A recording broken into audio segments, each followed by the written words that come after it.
எல்லாருக்குமே முட்டை போண்டா ரொம்ப பிடிக்கும். டீ கடையில விப்பாங்க முட்டை போண்டா. ஸோ எல்லாருக்குமே ரொம்ப பிடிக்கும்.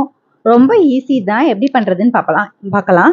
ஆக்சுவலா எந்த மிக்ஸுமே இதுக்கு நம்ம சேர்க்க தேவை கிடையாது. நம்ம வீட்ல எப்பயும் பஜ்ஜி சுடுவோம்ல, அதே மாதிரி தான். பட் அதுக்கு முன்னாடி ஒரு சின்ன வேரியேஷன் மட்டும் இருக்கும். என்ன பண்ணணும் அப்படின்னோம்னா, ஃபர்ஸ்ட் பாயில்டு எக் எடுத்துக்கிடணும். எடுத்துக்கிட்டு அ அத வந்து தனியா உரிச்சு வச்சுக்கோங்க.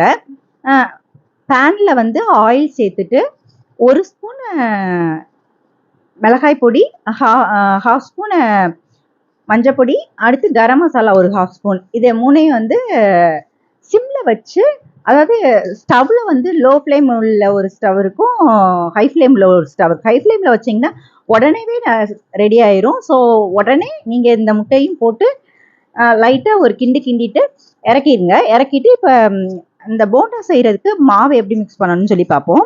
ஃபர்ஸ்ட் வந்து கடலை மாவு வந்து 1 கப் எடுத்தீங்க அப்படின்னோம்னா 2 ஸ்பூன் வந்து நீங்க அரிசி மாவு எடுத்துக்கோங்க. அதாவது 4 ஸ்பூன் 2 ஸ்பூன் அந்த ரேஷியோல எடுத்துக்கோங்க. அரிசி மாவும் கடலை மாவும். அதாவது கடலை மாவு 4 ஸ்பூன்னா அரிசி மாவு 2 ஸ்பூன் எடுத்துக்கோங்க.